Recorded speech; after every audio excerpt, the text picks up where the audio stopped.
Hello, ladies and gentlemen. I'm Bob Keyser. This is the Son of Man Urantia project. Today's episode is the final version of Son of Man Urantia, Chapter 19, the Ordination of the 12, Part 2. The evening of the ordination. It was a Sunday evening when Jesus and the apostles came out of the highlands north of Capernaum. They went to Zebedee's house and had a light dinner, and then Jesus took a walk along the beach. The twins built a small fire to give them some light and warmth, and the 12 talked over the day's events. After a while, Andrew went out to find Jesus, and when he did so, said, "Master, we cannot understand what you said about the kingdom. We do not feel able to begin this work until you have given us further instruction. I have come to ask you to join us in the garden and help us to understand the meaning of your words." And Jesus went with Andrew to meet with the apostles. After entering the garden and the apostles had gathered around, Jesus said, "You find it difficult to receive my message because you would build the new teaching directly on the old. But I declare to you that you must be reborn. You must start out fresh like little children and be willing to believe in God and trust my teaching. The new gospel of the kingdom cannot be made to conform to what is. You have wrong ideas of the Son of Man and his mission on earth. But do not make the mistake of thinking that I have come to set aside the law and the prophets. I have not come to destroy, but to fulfill, enlarge, and illuminate. I come not to transgress the law, but rather to write these new commandments on the tablets of your hearts. I demand of you a righteousness that will exceed the righteousness of those who seek to obtain the Father's favor by prayer, fasting, and almsgiving. If you would enter the kingdom, you must have a righteousness that consists in love, mercy, and truth, the sincere desire to do the will of my Father in heaven." Then Simon Peter said, "Master, if you have a new commandment, we would hear it. Reveal to us the new way." Jesus said, "You have heard it said by those who teach the law, 'You will not kill, that whosoever kills will be the subject to judgment.' But I look beyond the act to uncover the motive. I declare to you that everyone who is angry with his brother is in danger of condemnation. He who nurses hatred in his heart and plans vengeance in his mind stands in danger of judgment. You must judge your fellows by their deeds. The Father in heaven judges by the intent. You have heard the teachers of the law say, 'You will not commit adultery.' But I say to you that those who look on others with intent to lust after them have already committed adultery in their hearts. You can only judge people by their acts, but my Father looks into the hearts of his children, and in mercy judges them in accordance with their intents and real desires." Jesus was minded to go on discussing the other commandments when James Zebedee interrupted him, saying, "Master, what will we teach the people regarding divorce? Will we allow a man to divorce his wife, as Moses has directed?" Jesus replied, "I have not come to legislate, but to enlighten. I have not come to reform the kingdoms of this world, but rather to establish the kingdom of heaven. It is not the will of the Father that I should yield to the temptation to teach you rules of trade, government, or social behavior that may be good for today, but would be unsuitable for the society of another age. I am on earth solely to comfort the minds, liberate the spirits, and save the souls of the people. But I will say about divorce, that while Moses looked with favor on such things, it was not so in the days of Adam and in the garden. After a moment, Jesus continued, "You must always recognize the two viewpoints of mortal conduct, the human and the divine, the way of the flesh and the way of the spirit, the estimate of time and the viewpoint of eternity." The 12 could not understand all they were taught, but they were much helped by this instruction. Then Jesus said, "But you will stumble over my teaching because you want to interpret my message literally. You are slow to discern the spirit of my teaching. Again, you must remember that you are my messengers, that you are beholden to live your lives in spirit as I have lived mine. You are my personal representatives, but do not err in expecting all people to live as you do in every particular way. You must remember that I have sheep not of this flock, and that I am beholden to them also, to the end that I must provide for them the pattern of doing the will of God while living the life of the mortal nature." Nathanael said, "Master, will we give no place to justice? The law of Moses says, an eye for an eye, and a tooth for a tooth. What will we say?" Jesus replied, "You will return good for evil. My messengers must not strive with people, but be gentle to all. Measure for measure will not be your rule. The rulers of earth may have such laws, but not so in the kingdom. Love will always determine your conduct, and mercy your judgments. If these are hard sayings, you can even now turn back. If you find the requirements of apostleship too hard, you can return to the less rigorous pathway of discipleship." These words startled the apostles, and after a short discussion, Peter said, "Master, we would go on with you. Not one of us would turn back. We are prepared to pay the extra price. We will drink the cup. We would be apostles, not merely disciples." Jesus replied, "Then be willing to follow me and take up your responsibilities. Do your good deeds in secret. When you give alms, let not the left hand know what the right hand does. When you pray, go apart by yourselves, and do not use vain repetitions and meaningless phrases. Always remember that the Father knows what you need, even before you ask him. And do not fast with a sad expression to be seen by other people. As my chosen apostles, now set apart for the service of the kingdom, do not lay up for yourselves treasures on earth, but by your unselfish service, lay up for yourselves treasures in heaven, for where your treasures are, there will also be your hearts. The lamp of the body is the eye. If therefore your eye is generous, your whole body will be full of light. But if your eye is selfish, the whole body will be filled with darkness. If the light that is in you is turned to darkness, how absolute is that darkness?" Thomas asked if they should continue having everything in common. Jesus said, "Yes, my brethren, I want that we live together as one understanding family. You are entrusted with a momentous work, and I crave your undivided service.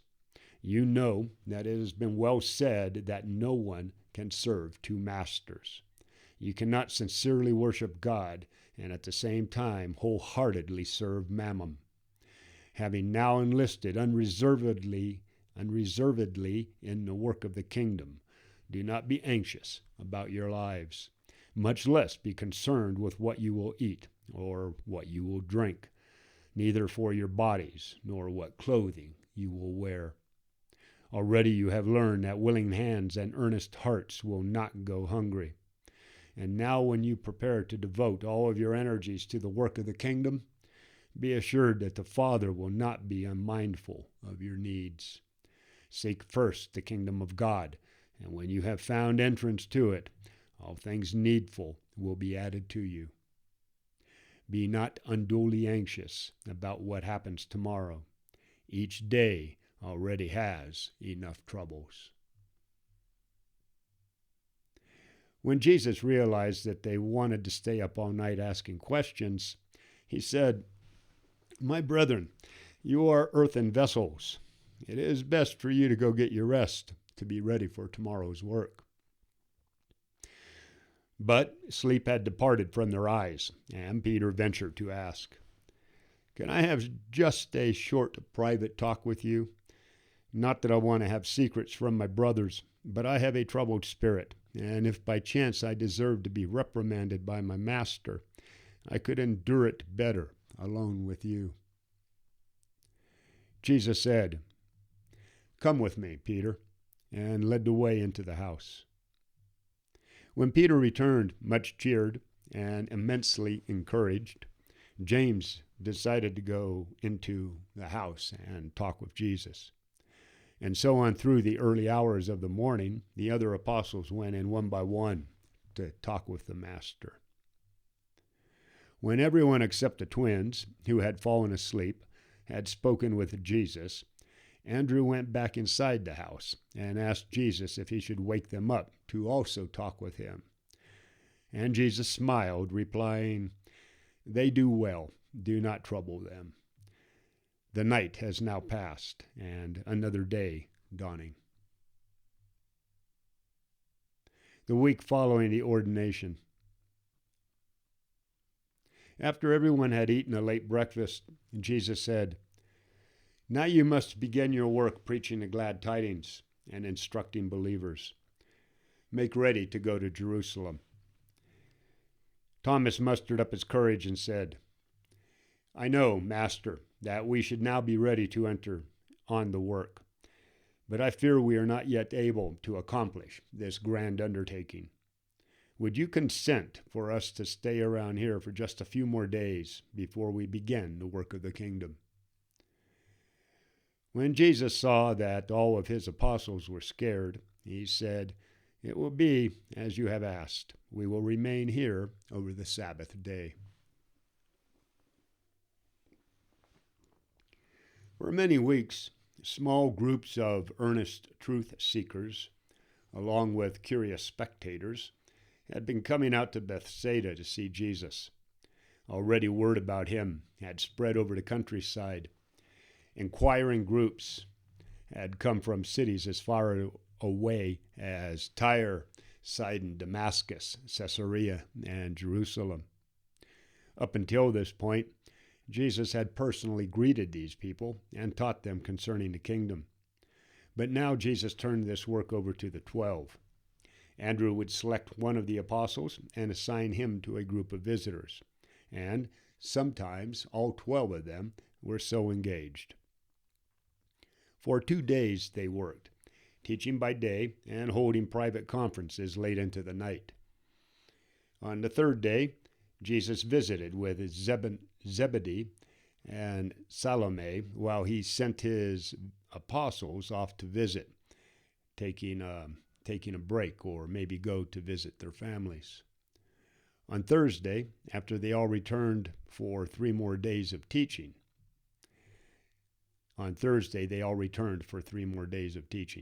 During this week of rehearsing, Jesus many times repeated to his apostles the 2 critical reasons for his post-baptismal mission on earth: to reveal the Father to humanity and to lead humanity to become son-conscious, to faith realize that they are the children of the Most High.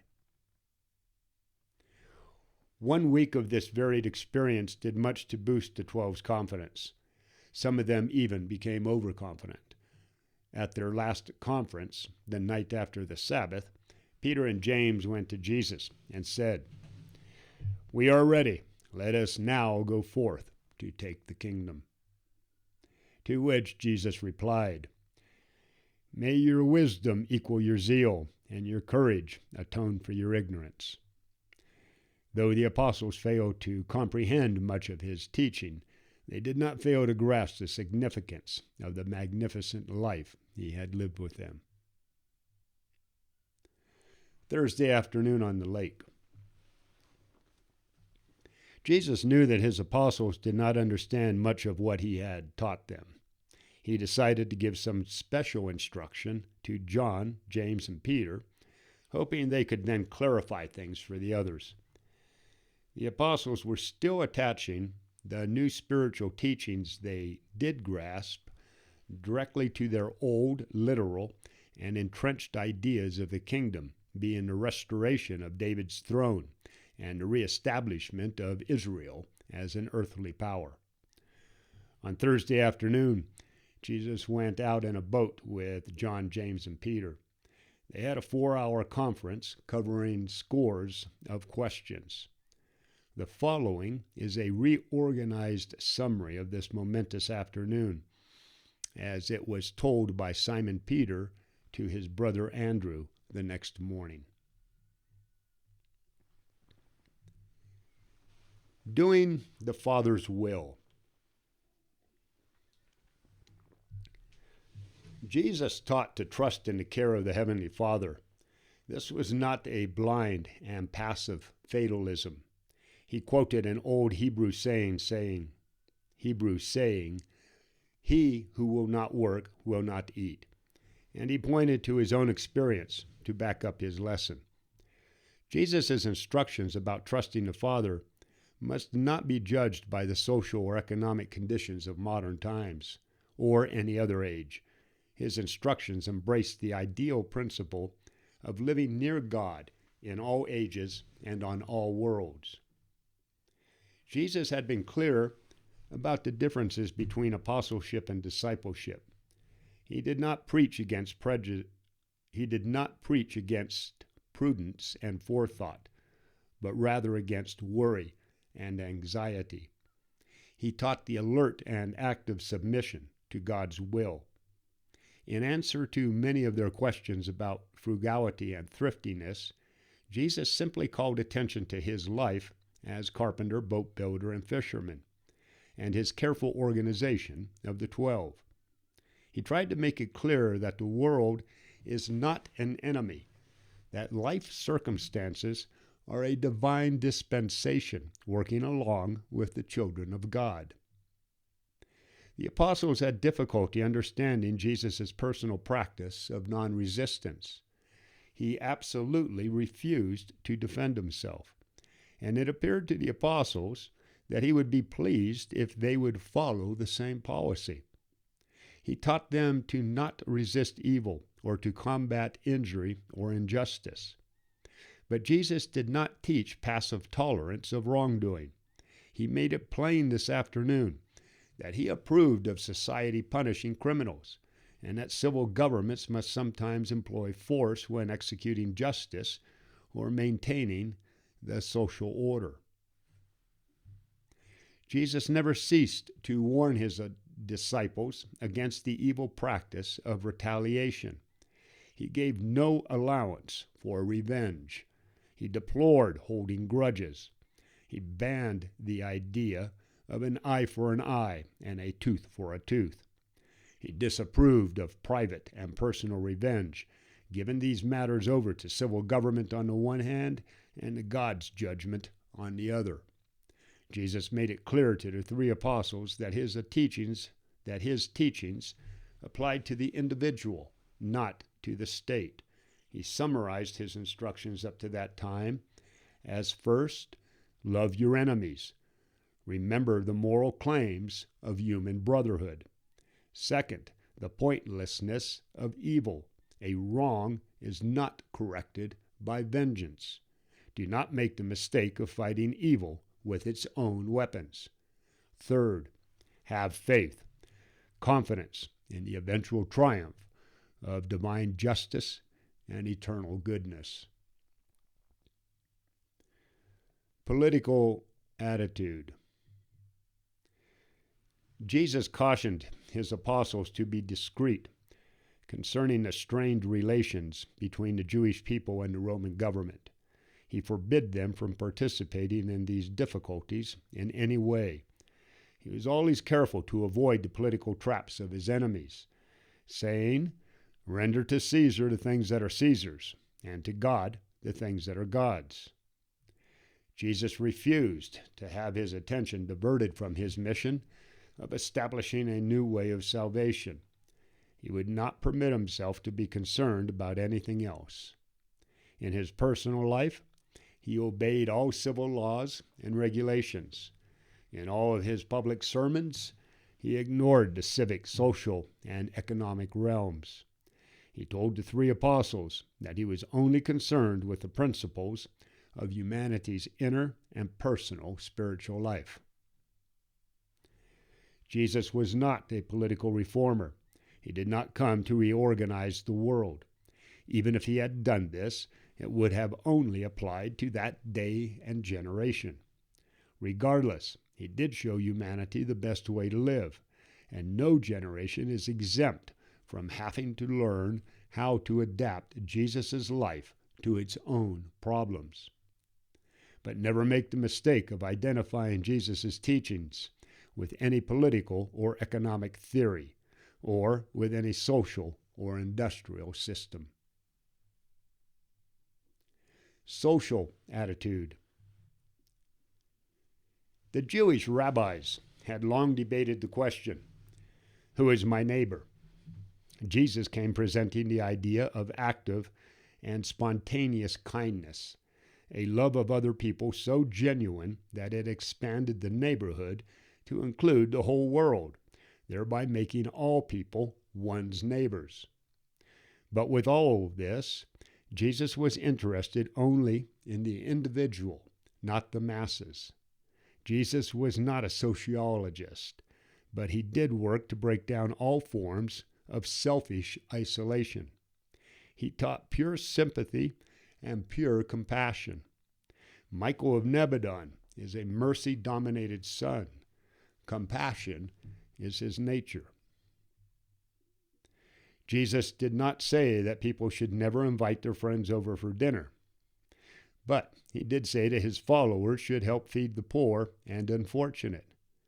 Jesus had a firm sense of justice, but it was always tempered with mercy. He did not teach his apostles that they had to give money to social parasites or professional beggars. The nearest he came to making a sociological pronouncement was to say, "Judge not, so that you will not be judged." Jesus was clear that indiscriminate kindness can be blamed for many social problems. The next day, Jesus was firm when he told Judas that none of their money was to be given out as alms, except on his request or on the joint petition of 2 of the apostles. In matters like this, Jesus always said, "Be as wise as serpents, but as harmless as doves."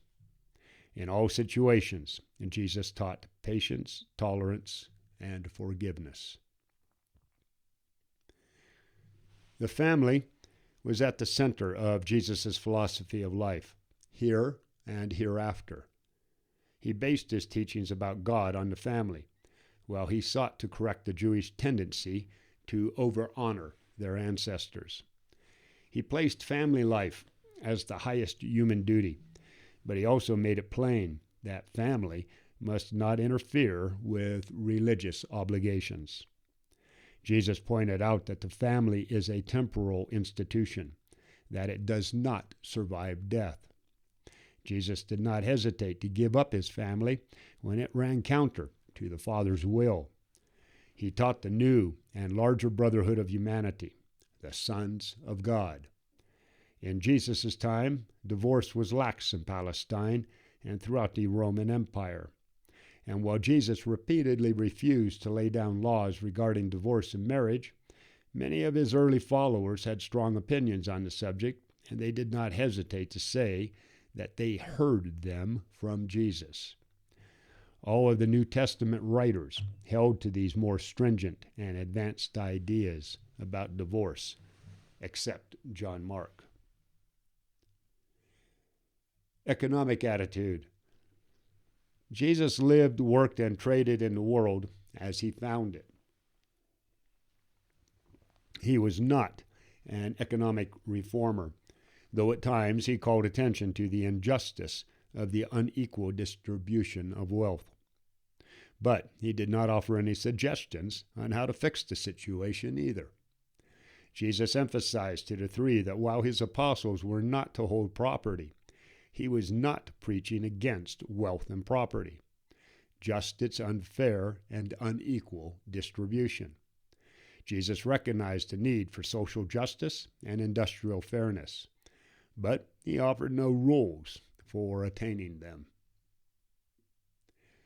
Jesus never taught his followers to avoid earthly possessions. That rule was only for the 12 apostles. Luke, the physician, was a strong believer in social equality, and he did much to interpret Jesus' teachings in harmony with his own personal beliefs. But Jesus never personally directed his followers to adopt a communal mode of life, and he made no pronouncement of any sort regarding such matters.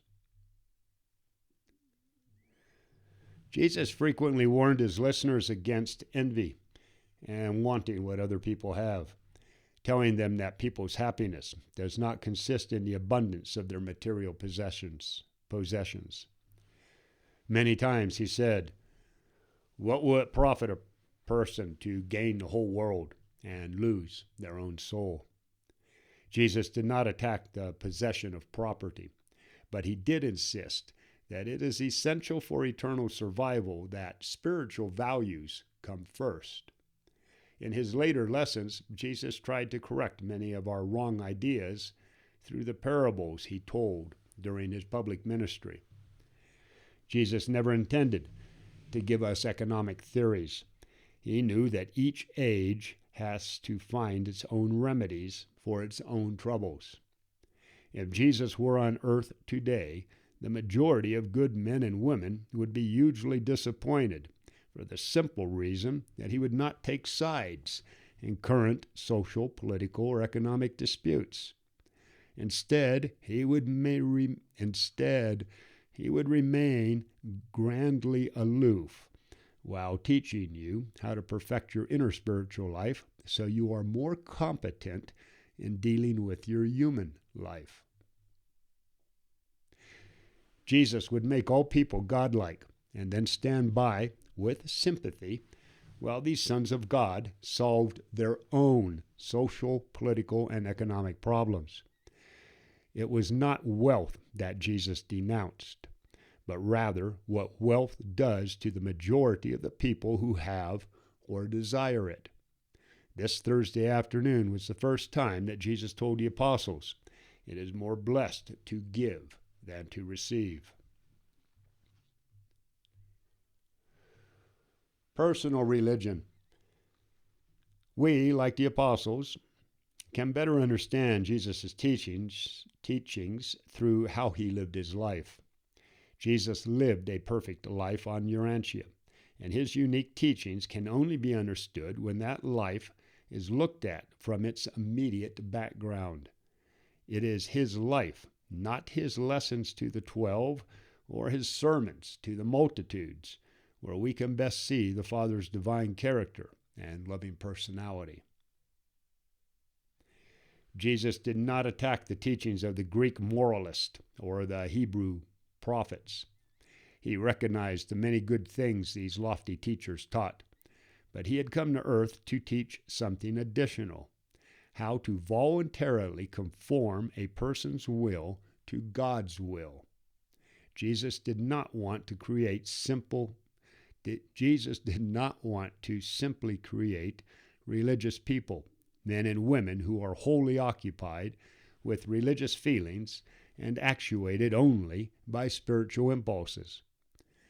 If you could have had but one look at him, you would have known that Jesus was a real man of enormous experience in the ways of this world.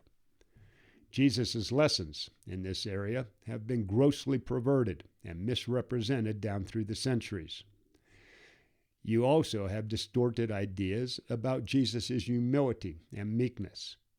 What he aimed for in his life appears to have been a superb self-respect. Jesus only advised people to humble themselves that they may become truly exalted. What he aimed at was true humility toward God. He much valued sincerity, a pure heart. Fidelity was a cardinal virtue in his estimate of character, while courage was the core of his teachings. Fear not was his watchword, and patient endurance his ideal strength of character. Jesus' teachings constitute a religion of valor, courage, and heroism. This is why he chose 12 commonplace men, the majority of whom were virile, rugged, and manly fishermen, as his personal representatives. Jesus said little about the social vices of his day. He seldom referred to moral delinquency. He was a positive teacher of true virtue. He studiously avoided the negative method of teaching. He refused to advertise evil. Jesus was not a moral reformer. He well knew, and so taught his apostles, that people's sensual urges are not suppressed by either legal or religious laws. His few denunciations were mostly against pride, cruelty, hypocrisy, and oppression. Jesus was not even passionate at denouncing the Pharisees like John did. He knew many of the scribes and Pharisees were honest at heart, and he understood their bondage to religious traditions. Jesus laid immense emphasis on first making the tree good. He impressed on the three that he valued the whole life, not just a few special virtues. The one thing that John gained from this day's teaching was that the essence of Jesus' religion was developing a compassionate character and a personality motivated to doing the will of the Father in heaven. Peter got the idea that the gospel they were about to announce was a fresh beginning for the whole human race. He later explained this to Paul, who then came up with his idea of Christ as the second Adam. And James realized the exciting truth that Jesus wanted his children on earth to live as though they were already citizens of the completed heavenly kingdom. Jesus knew that each person was different, and he taught this to his apostles. He constantly told them not to try and mold believers into some set pattern. He said to allow each soul to develop in its own way, a separate, perfecting person before God. In answer to one of Peter's many questions, Jesus said, "I want to set people free so they can start out fresh as little children on the new and better life." Jesus always insisted that true goodness must be unconscious, not letting the left hand know what the right hand is doing. The three apostles were amazed when they realized that Jesus' religion made no provision for spiritual self-examination. All religions before and after Jesus' time, even Christianity, carefully provide for conscientious self-examination. But not so with the religion of Jesus of Nazareth. Jesus' philosophy does not include religious introspection or the examining of one's own mental and emotional process. The carpenter's son never taught character building. He taught character growth, declaring that the kingdom of heaven is like a mustard seed. Still, Jesus said nothing against using self-analysis to keep one's ego in check. The right to enter the kingdom of heaven is conditioned by faith, by personal belief. The cost of remaining in the progressive ascent of the kingdom is the pearl of immense price, for which people will sell all they have to possess. Jesus taught a religion for everybody, not only for slaves and weaklings. His religion never became crystallized, at least during his day, into creeds and theological laws. He left not a line of writing behind him. His life and teachings were given to our universe to morally instruct and spiritually guide people of all ages and on all worlds. And even today, Jesus' teachings stand apart from all religions, even though it is the living hope of every one of them. Jesus did not teach his apostles that religion was humanity's only earthly pursuit. That was the Jewish idea of serving God. But he did insist that religion was the exclusive business of the 12. Jesus taught nothing that stopped his believers from pursuing genuine culture.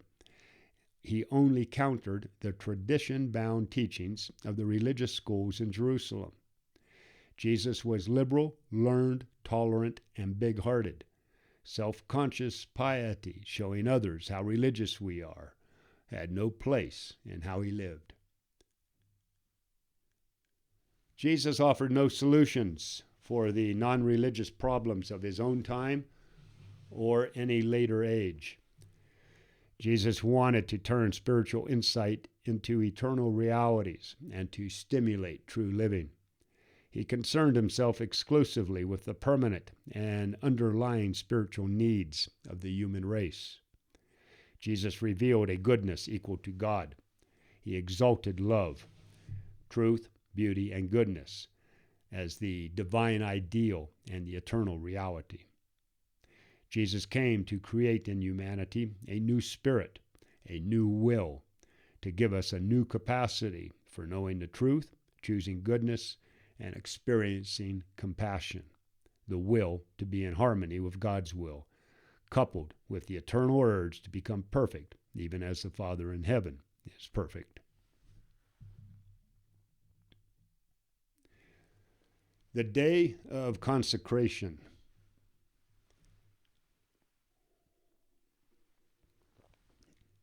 Jesus devoted the next Saturday to his apostles. They all hiked back up into the highlands where he had ordained them. And there, after a long and beautiful personal message of encouragement, Jesus consecrated the 12. Jesus gathered the apostles around him on the hillside and put them into the hands of his heavenly Father in preparation for the day when he would leave them alone in the world. There were no new lessons this day, just visiting and communion and sharing their most intimate spiritual thoughts. Jesus recounted much of the ordination sermon that he had given the apostles on this same spot, and then he commissioned each one of them individually to go forth into the world as his representative. The Master's consecration charge was, "Go into all the world and preach the glad tidings of the kingdom. Liberate spiritual captives, comfort the oppressed, and minister to the afflicted. Freely you have received, freely give." Jesus advised them to not take money or extra clothing, saying, "The laborer is worthy of his hire." Finally, Jesus said, "Behold, I send you forth as sheep into the midst of wolves. Therefore, be as wise as serpents and harmless as doves. But take heed, for your enemies will bring you up before their councils, while in their synagogues they will criticize you. You will be brought before rulers and governors because you believe this gospel, and your testimony will be a witness for me to them. And when they lead you to judgment, be not anxious about what you will say, because the Spirit of my Father indwells you, and will at such a time speak through you. Some of you will be put to death, and before you establish the kingdom on earth, you will be hated by many people because of this gospel. But fear not, I will be with you, and my Spirit will go before you into all the world. My Father's presence will abide with you while you go first to the Jews, and then to the Gentiles." The evening after the consecration. That evening, while teaching inside Zebedee's house, because it had begun to rain, Jesus spoke at length, trying to impress on the 12 what they must be, not what they must do. The apostles only understood religions that imposed material acts for believers, for them to attain salvation or righteousness. But Jesus reiterated that in the kingdom, people must be righteous to do kingdom work. Many times he would repeat, "Be you perfect, even as your Father in heaven is perfect." Jesus explained that the salvation he brought to the world could only be obtained by believing, by simple and sincere faith. Jesus said, "John preached a baptism of repentance, sorrow for the old way of living. You are to announce the baptism of fellowship with God. Preach repentance to those who stand in need of such teaching, but to those already seeking sincere entrance to the kingdom, open the doors wide and bid them enter into the joyous fellowship of the sons of God." But it was a difficult task to persuade these Galilean fishermen that in the kingdom, being righteous by faith must precede doing righteousness in people's daily lives. Another significant handicap in teaching the 12 was their tendency to take highly spiritual and idealistic principles of religious truth and remake them into concrete rules of personal conduct. Jesus would present the beautiful spirit of the soul's attitude, but they insisted on translating his lessons into rules of personal behavior. Many times when they did remember what Jesus said, they were almost certain to forget what he did not say. They slowly assimilated his teachings because Jesus was all that he taught. What they could not gain from his verbal instruction, they gradually got by living with him. The apostles did not realize that Jesus was intent on living a life of spiritual inspiration for every person of every age on every world of a far-flung universe. Notwithstanding what Jesus had told them from time to time, the apostles did not understand that while his incarnation was happening on this particular world, he was also living as an example for all of the other worlds in his vast creation. Jesus did not live on Urantia to set a personal example for just the men and women of this world, but rather to create a high spiritual and inspirational ideal for all mortal beings on all worlds. Thomas asked, "Master, you say that we must become like little children before we can gain entrance to the Father's kingdom. And yet you have warned us not to be deceived by false prophets or to become guilty of casting our pearls before swine. Now I am honestly puzzled. I cannot understand your teaching."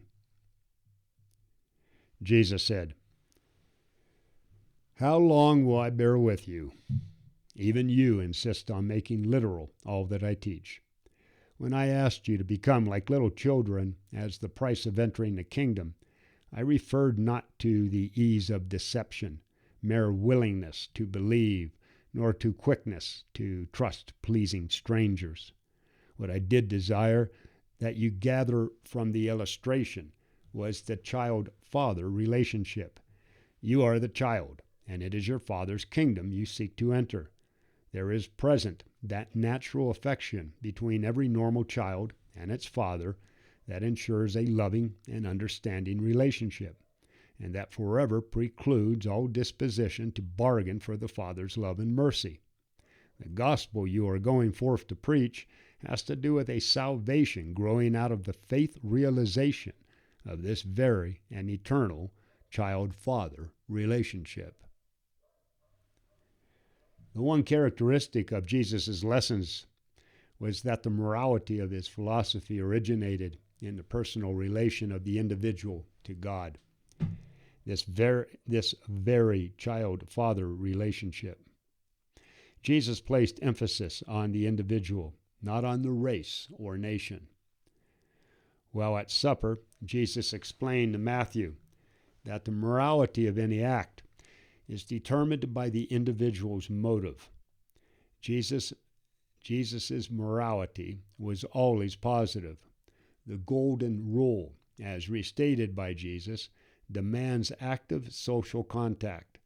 The older negative rule could be obeyed in isolation.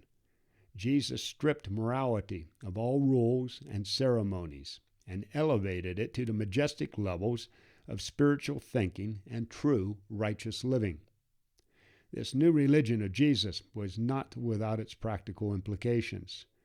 But whatever social, political, or economic value is found in his teaching is the natural result of this inner experience of the soul as it manifests the fruits of the Spirit in personal religious experience.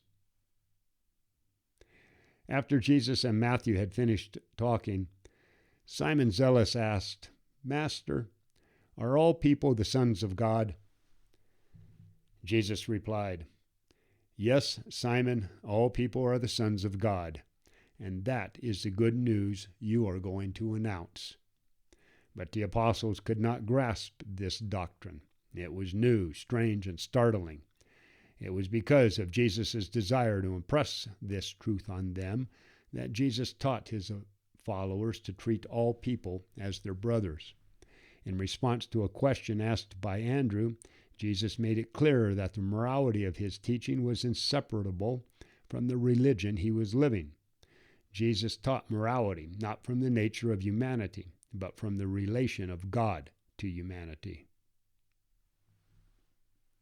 John asked, "Master, what is the kingdom of heaven?"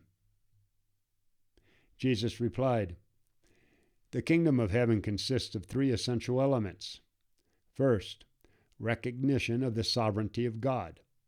Second, belief in sonship with God. And third, faith in the supreme human desire to do the will of God, to be like God.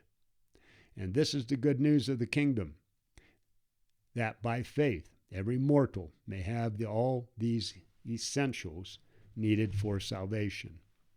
Let's try that again. And this is the good news of the gospel, that by faith every mortal may have all of these essentials needed for salvation. Okay, that's it for chapter 19, the ordination of the 12. Coming up next is chapter 20, beginning the public work. Defend your liberty. No one else is going to do it. Protect those innocent ones. Get out there and find some way to help somebody for nothing more or less than the sake of God. Bobby Keyser, out here.